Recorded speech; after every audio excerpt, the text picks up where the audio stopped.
안녕하세요. 오늘의 사연입니다. 구독과 좋아요 한 번씩 부탁드릴게요. 바로 사연 시작하겠습니다. 제 이름은 김채희고 2살 연상의 남편과 초등학교 1학년이 되는 아들과 함께 3인 가족이에요. 우리 부부는 사내 결혼을 했어요. 결혼 후에도 같은 직장에 다녔었는데 몇 년 전 이직해서 다른 회사에서 재택근무로 일하고 있어요. 아들과의 시간을 많이 보낼 수 있는 좋은 직장으로 이직했다고 생각해요. 그리고 재택근무의 장점은 출퇴근 시간이 없다는 거예요. 이전 직장은 편도 30분씩 출퇴근을 했기 때문에 매일 1시간씩 시간을 아낄 수 있게 된 거죠. 그 시간만큼 집안일을 신경 쓸 수 있게 된 것도 큰 장점이에요.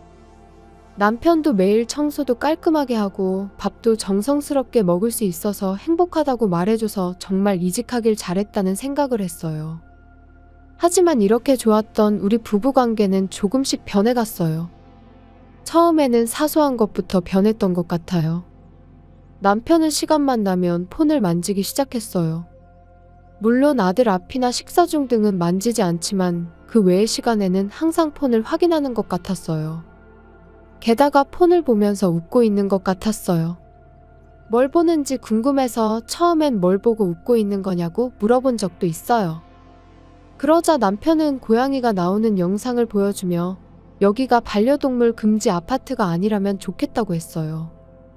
제가 아는 남편은 동물을 싫어해서 이 아파트를 선택한 건데 무언가를 숨기듯 했고 동영상으로 위장하는 게 아닌가 하는 생각이 들었어요.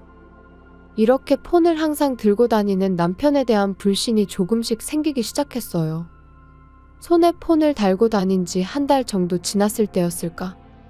이번에는 야근이 늘어나면서 남편의 귀가가 급격히 늦어지기 시작했어요. 그전까지 일주일에 한두 번 정도였던 야근이 매일같이 반복되었고 퇴근 시간도 상당히 늦어져서 10시가 넘어가는 게 일상이 돼버린 거죠. 도대체 어떤 일을 하고 있길래 이렇게까지 야근을 해야 하는지 궁금해서 물어봤어요. 그러자 남편은 최근에 새로운 프로젝트의 팀장으로 발탁돼서 후배들도 돌봐야 하고 힘들다며 당분간은 늦게 들어오는 건 어쩔 수 없다고 했어요. 하지만 저는 아들 핑계를 대서 아들이 아빠를 보고 싶어 하니 일주일에 하루만이라도 일찍 퇴근할 수 없냐고 물어봤어요. 남편은 어쩔 수 없다며 우리 가족의 미래를 위해 지금 열심히 해야 한다고 말하는데 어떤 의심도 할 수 없는 남편의 대답이었어요. 그래도 오랜 세월을 함께한 저는 남편이 거짓말을 한다는 게 느껴졌어요. 그동안 승진 욕심도 별로 없고 주어진 일만 묵묵히하는 타입의 남편이 이렇게까지 업무에 열중한다는 건 도저히 이해하기 어려웠거든요. 게다가 매일 즐겁게 출근하는 남편을 보면 일 외에 다른 즐거움이 있는 것 아닌지 의심이 들 정도였어요. 저는 이 의구심을 해소하기 위해 시어머니와 이야기해 보기로 했어요. 제 친정집은 지방에 있고 기차로 2시간 정도 걸리는 지역에 있어요. 부모님을 만날 수 있는 건 1년에 몇 번 안 되죠. 그런 저에게 든든한 버팀목은 시부모님이었어요. 시댁은 우리 집에서 차로 20분 정도면 갈 수 있는 가까운 곳에 있거든요. 어려운 일이 생기면 시부모님, 특히 시어머님과 이야기하는 경우가 많았어요. 그만큼 시어머니와 사이가 좋다는 뜻이죠. 아들도 시부모님을 무척 좋아하기 때문에 아이를 맡기고 싶을 때도 안심하고 맡길 수 있었어요. 그리고 이번 남편 문제도 시어머니와 상의해보기로 했어요. 휴일에 아들을 데리고 시댁에 놀러 갔어요. 시어머니께 미리 이야기 나누고 싶은 게 있다고 말씀드렸더니 도착하자마자 시아버지가 아들을 데리고 공원으로 놀러가서 저와 시어머니 둘만의 시간을 만들어 주셨어요. 경청해 주시는 시어머니에게 최근 남편의 부자연스러운 행동에 관해 이야기했어요. 폰을 항상 손에 쥐고 있고 야근을 엄청나게 하고 혼자서 외출도 하고 가족끼리 시간을 보내려 하지 않는다는 말을 했어요. 시어머니는 조용히 제 이야기를 들어주셨는데 역시나 시어머니도 남편의 행동이 이상하다고 말했어요.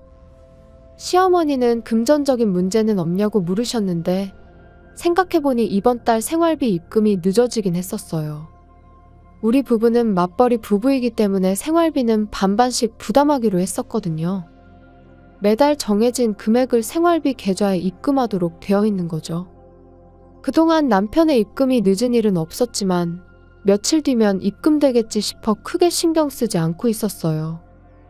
며느라, 생활비까지 늦게 주면 더 의심해봐야지. 아들을 믿고 싶지만 그렇다고 무턱대고 맘 놓고 믿고만 있을 수 없잖아. 시어머니 말씀이 맞다고 생각했어요. 그동안 저는 남편에게 너무 너그러웠던 것 같아요. 저는 시어머니에게 정말 어렵겠지만 엄마와 아들로서 남편에게 이야기 좀 해주면 안 되냐고 부탁을 드렸고 시어머니는 알겠다며 걱정 말라고 하셔서 도움을 받기로 했어요. 이렇게 해서 우선 시어머니가 남편에게 주의를 시키기로 됐어요. 하지만 이것이 역효과로 끝날 줄은 전혀 예상하지 못했는데 일주일 후 시어머니가 남편에게 주의를 준 것 같았어요. 남편은 시댁에서 돌아와서 잔뜩 인상을 쓰더니 곧 저에게 화를 내기 시작했어요. 너 엄마한테 뭘 말했어? 내가 열심히 일하는 걸 그렇게 못 믿어? 생활비 입금도 일이 바빠서 늦어졌을 뿐인데 그런 얘기까지 다 하고 이 나이에 엄마한테 그런 잔소리를 듣게 해야겠어? 남편의 고함에 저는 아들에게 자기 방에 있으라고 했어요. 남편의 화는 멈추지 않았고 승진할지도 모르는 이런 중요한 시기에 이런 더러운 기분이 들게끔 해야만 했냐고 말했어요. 아마 남편은 제 사과를 기다리는 것 같았어요. 하지만 저 역시 지난 몇 주 동안 남편 때문에 쌓여있던 감정이 많았어요. 나한테 소리 지르기 전에 행동부터 똑바로 해. 나는 어머님에게 사실대로 말했을 뿐이야. 어머님도 당신이 이상한 것 같다고 하셨는데 내가 오히려 화를 내야 하는 상황 아니야? 남편은 자기를 이런 식으로 생각하고 자기를 믿지 못할 거면 이 집에서 나가라고 했어요. 무슨 소리야? 월세는 나도 밭내고 있잖아. 근데 나보고 나가라고. 그렇게 못해. 남편은 씩씩거리며 자기 방으로 돌아갔어요. 이때부터 남편과의 냉전이 시작되었어요. 그날을 기점으로 저와 남편의 대화는 거의 사라졌죠. 남편이 식사를 준비해도 먹지 않으니 언제부턴가 밥도 하지 않게 되었어요. 남편은 아침 일찍 나가서 밤늦게 돌아오는 것 같았어요. 왜냐하면 저는 남편이 돌아오기 전에 먼저 잠자리에 들기 때문에 정확하게 잘 몰라요. 저는 아들이 외로움을 탈까봐 시댁에 가는 횟수를 늘렸어요. 그리고 시어머니는 남편의 행적을 조사해보는 게 어떻겠냐고 제안했어요. 여러 가지 의심스러운 점이 있지만 우리끼리 조사하기에는 무리가 있었거든요. 시아버지께서도 조사 비용을 어느 정도 부담해 주신다고 하셔서 탐정의 남편에 대한 조사를 의뢰해 보기로 했어요. 아무것도 발견되는 게 없고 정말 남편이 일에 몰두하고 있다면 저는 진심으로 사과를 해야겠다고 생각했는데 그러던 어느 날 집에서 일하고 있는데 학교에서 연락이 왔어요. 아들이 고열로 쓰러졌다는 거예요. 바로 데리러 가서 집으로 데려왔더니 열이 40도에 육박하는 고열이 났어요. 병원에 데려갔다가 밤늦게까지 간호하고 있는데 남편이 막 돌아왔어요. 남편의 얼굴은 정말 오랜만에 보는 거였어요. 남편은 이 시간까지 깨어있는 저를 보고 놀라며 왜 이 늦은 시간까지 깨어있느냐고 물었어요. 저는 아들이 열난다고 짧게 대답했어요. 당연히 남편은 아들을 걱정할 줄 알았는데 자기한테 옮기지 말라는 말만 하고선 자기 방으로 들어갔어요. 아들이 고통스러워하고 있는데 그런 말밖에 하지 않다니. 아들의 열은 3일 만에 내려갔고 학교에 갈 수 있게 되었어요. 하지만 그 열은 고스란히 제게 옮아 저도 머리에 열이 나기 시작했어요. 남편은 제 침대 옆에 대야를 들고 나타났어요. 혹시 간호라도 해주려는 건가? 제 기대는 곧바로 사라져버렸어요. 남편은 들고 있던 대야에 담긴 얼음물을 제 얼굴에 뿌렸거든요. 고열에는 얼음물이 효과가 좋아. 고맙단 말은 안 해도 돼. 그렇게 말하고 남편은 회사로 출근했어요. 그 광경을 지켜보던 아들에게 저는 학교에 가라고 하고 저는 물에 젖은 침대를 정리했어요. 남편도 같이 옮았으면 좋았을 텐데. 그런 저주를 중얼거리며 저는 어느새 잠이 들어 있었어요. 정신을 차려보니 정오가 넘은 시간이었어요. 체온을 재보니 이미 평상시 체온으로 내려가 있었어요. 제 회복력이 얼마나 빠른지 웃음이 나올 정도로 놀랐어요. 일어나서 뭐라도 먹을 준비를 하고 있는데 시어머니한테서 연락이 왔어요. 탐정 조사 결과가 나온 거였죠. 시어머니는 미안하다는 말과 함께 저녁에 우리 집에 방문하겠다고 했어요. 저녁이 되자 웬일인지 남편한테 메시지가 왔어요. 우리 때문에 감기에 걸렸다며 집에 바로 온다는 거였죠. 그래서 저는 아침에 남편에게 당한 일이 떠올라 시어머니가 가져온 조사 결과와 함께 좋은 생각이 떠올랐어요. 남편이 돌아오기 전에 시어머니가 우리 집에 도착했어요. 탐정 조사 결과를 보여주시는데 역시나 생각하는 그대로였어요. 이건 부부가 함께 의논을 해야 할 문제라고 생각이 들어 아들을 시어머니에게 맡겼고 시어머니는 아들과 근처 패밀리 레스토랑으로 가셨어요. 그 후 남편이 집으로 귀가했어요. 열이 많이 났는지 얼굴이 새빨갛게 달아올라 있었어요. 곧바로 침대에 눕는 남편. 잠이 들기 직전이라 저는 그 틈을 타서 남편 방에 얼음물 20잔을 준비했어요. 남편을 흔들어 억지로 깨웠어요. 자, 이제부터 남편에 대한 신문을 시작하는 거죠. 당신? 우리한테 숨기는 거 없어? 뭘 숨겨? 나 지금 감기 옮아서 열나는 거 안 보여? 남편의 말이 끝나자 저는 얼른 얼음물 한 잔을 남편에게 뿌렸어요. 열이 날 땐 얼음물이 좋다고 했지? 지금부터 내 질문에 대답 못하거나 거짓말하면 얼음물 맞을 줄 알아. 남편은 공포에 질린 얼굴로 쳐다봤어요. 당신 바람 피우고 있어? 남편은 아니라고 말하길래 즉시 두 번째 얼음물을 남편에게 끼얹었어요. 여대생이랑 바람 피우는 거 모르는 줄 알아? 남편은 절대 아니라고 잡아떼길래 세 번째 얼음물을 남편에게 끼얹었어요. 총각이라고 거짓말했지? 네 번째 얼음물을 끼얹었어요. 침대는 이미 물이 흥건하게 젖었어요. 그리고 남편에게 여자와 호텔로 간 적 없냐고 물었는데 그런 일 없다고 해서 다섯 번째 얼음물을 끼얹었어요. 도대체 뭐야? 왜 바람 피운다고 단정 짓는 건데? 증거라도 있어?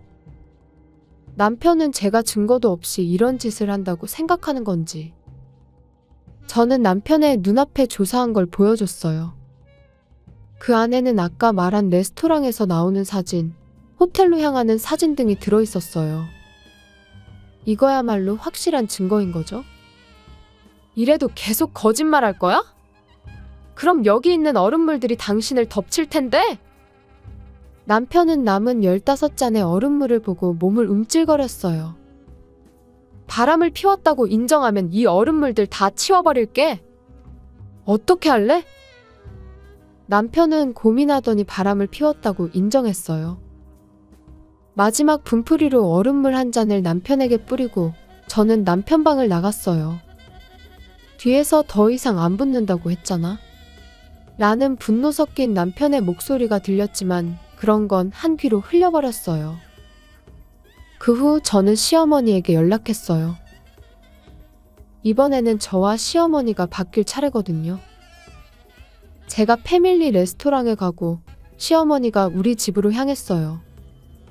그로부터 1시간이 지났을 때 시어머니의 부름을 받고 집에 가보니 남편이 반쯤 혼이 나가 있었어요. 시어머니에게 꽤 혼났나 보더라고요. 하지만 이제부터가 진짜 시작이에요. 남편은 제가 준비한 이혼신고서에 사인을 해줬어요. 그 외에도 위자료와 양육비도 정해야 하는데 이는 남편의 건강이 회복된 후에 하기로 했어요. 이렇게 시어머니가 지켜보는 가운데 남편이 서명하고 우리 부부의 이혼이 성립되었어요. 그리고 이후에 저와 아들은 새로운 집으로 이사했어요.